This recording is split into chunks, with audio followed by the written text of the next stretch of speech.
Hello. Today I'm going to be talking about my first grade unit plan. So for the introduction, the content area was social studies with student and interpersonal skills. I focused mainly on the standards 5.3.1.f, identify and explain behaviors for responsible classroom citizens and possible consequences for inappropriate actions, and 5.2.1.d, explain responsible school behavior. And then my topic was responsible school behavior throughout all different realms of education and school. My objectives were to identify and explain behaviors for responsible classroom citizens and possible consequences for inappropriate actions throughout multiple subjects, and explain responsible school behavior throughout multiple subjects for the second one. And then I just wanted to include in here a little bit of a background about why I chose to teach this topic. And the students were facing some difficulties in the classroom with interacting with each other, interacting with the teacher, and just overall being a good classroom citizen. They weren't demonstrating good behavior during lessons or with their peers during recess. So then myself and the teacher witnessed that, and then we brainstormed some different ideas to try to bring them back in check and get them to be more comfortable with each other. And that's how we came up with the pre-assessment. The purpose of this UNIS plan is to demonstrate how cooperating with one another, following rules, and understanding consequences is important in all different subjects throughout school and during life. Connecting interpersonal skills into different subjects is crucial because normally it's not usually talked about when you're in your science or your math or whatever class. It's usually just talked about just kind of randomly in general. So it's good to connect that and make connections while you're doing activities that may not necessarily relate it to that, to help the students understand that it's important all the time. It also makes their lessons more fun for them too, if it's working well. And then the outcomes. So after we administered the assessment and then teaching the lesson and everything, it seems like the students' morales definitely changed. I think that it probably brought them back in check, and it got them more kind of reminded of what the rules and consequences were, because the students actually wrote their rules and consequences and hopes and dreams at the beginning of the school year. And the teacher had them come up with that all their own. They wrote it down. There's like a little paper that's hung in the classroom for them, so then they can kind of see that. So they just kind of need a little bit of a reminder for that. So that's what the pre-assessment served as, was to prep their brain and see what they know, so then we can help them. And then I want to talk about how science was integrated with social studies. We covered the standards, explain responsible school behavior, accomplish challenging tasks by employing familiar and new strategies, describe change that occur as a result of habitat, use place value concepts to compare the results of an experiment with what you predicted, participate in investigations about the sizes of U.S. coins in a math chip to test a prediction, plan and conduct an investigation of U.S. coins in a math chip in order to classify them by size, and identify and explain behaviors for responsible scientists and possible consequences for actions. And then for this one, we did 2 lessons. These are actually really fun. I like these. I did the first one I did actually in class, where the students had to measure without a ruler. And so they got little coins, and I had penny, dime, nickel, like all the coins. And then I had a math chip, and they had to have a little water dropper. And they had to pick up water with a water dropper and count how many drops it took to cover each one, so then they can measure how big it was.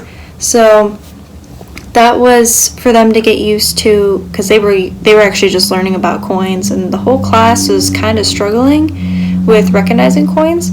So I thought that would kind of prompt their memory into making them remember that, yes, the quarter had the most drops, so the quarter is the biggest. Penny had the least, like stuff like that. And it also got them into learning how to make predictions and do an experiment and test their predictions, instead of just like, not knowing how to do a prediction. So that was really meaningful, and I really liked doing that activity with the kids.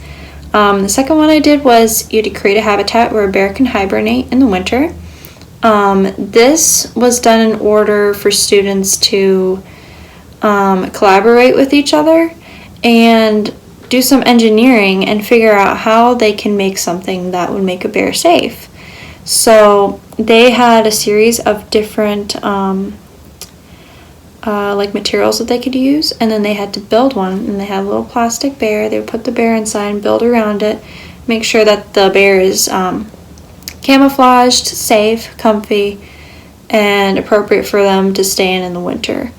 And that definitely fits with the standard described changes that occur as a result of a habitat. So their habitat changes for the winter. When normally they're walking around outside and they're collecting food, hunting, whatever they need to do, instead of doing that, they're just sitting in a den for the winter. And so they have to understand that and why it's important that they have a good den for their habitat for the winter. And then social studies was integrated through discussing how to be a good scientist, and that means cleaning up after yourself, respecting materials, making well thought out predictions, because some of the kids made some crazy predictions. So we needed to definitely bring them back and check and be like, wait a minute, is that being a good scientist? So instead of saying that 1,000 drops are going to cover a penny, like, think about it. Look at, like, the amount, like, how big the drops look. Do you think that 1,000 drops are going to cover a penny? No. Like, it was stuff like that they had to understand. And then they had to understand how to work well with others, especially in the bear lesson. And then for ELA, integrating social studies, the standards were know and apply grade level phonics and word analysis skills and decoding words, and extend the counting sequence to read and write numerals to represent objects. And then I had 2 lessons, the vowel team lesson and game, and the spelling word lesson and game. The vowel team lesson was super fun. They were really excited about that one. I did that one. I didn't do the second lesson.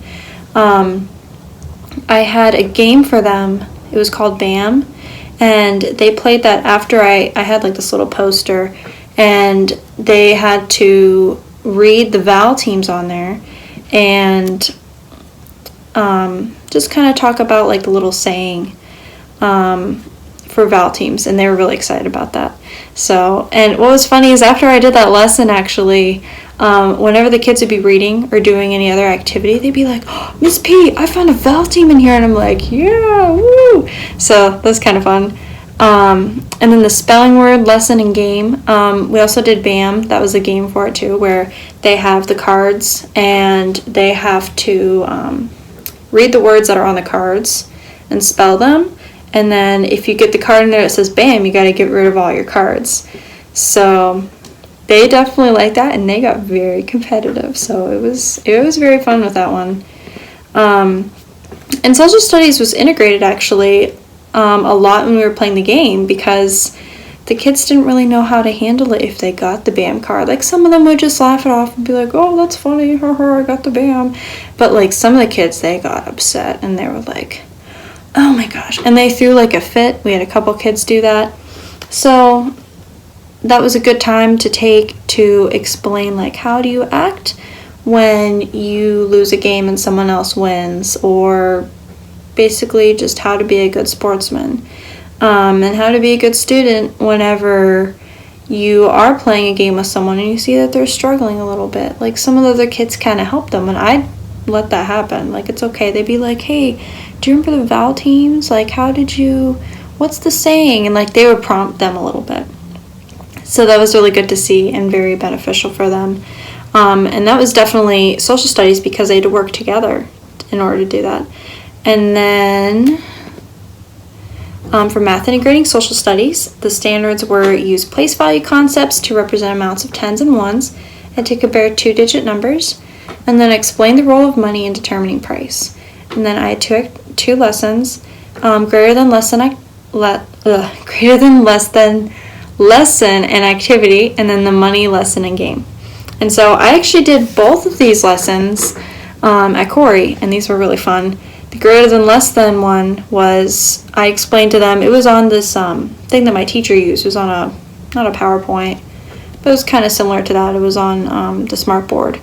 And then after explaining the greater than less than signs, I had these little alligators that I gave out to all the kids. They were all laminated, they can use them, and a mat, and they had to take manipulatives and put them on either side of the mat, and then a greater than less than sign in the middle, in order to fit an equation that I gave them. So that was fun, and they also got really competitive with that one too. And then we had a money lesson and game. I had an interactive poster that I made where they had to, there was Velcro on it, and they had to put the coins on there in the correct spot. So wherever it said penny, they had to put the pennies on there, and that helped them a lot with recognition. And then I also just let them kind of play with money for a little bit too. I brought in like a whole bunch of coins, and they got to look at it, and they were like, whoa, they thought that was awesome. So it was cool. And then we had a money game after that. It was money recognition. It was like a bingo thing. It was super fun, but they really liked that. And then social studies was integrated because you had to do math with a partner and collaborate, especially in the greater than less than alligator one. I had kids in groups of 2 because they're just learning this, and I figured that it would be better for them to do that. And they had to collaborate with each other, and it was interesting to walk around and hear their conversations before I said that time was up. And then I also discussed with the class how to have fun and make an activity go smoothly. You have to listen, you have to take turns with other people, and you have to be good whenever you don't win a game, and it's okay.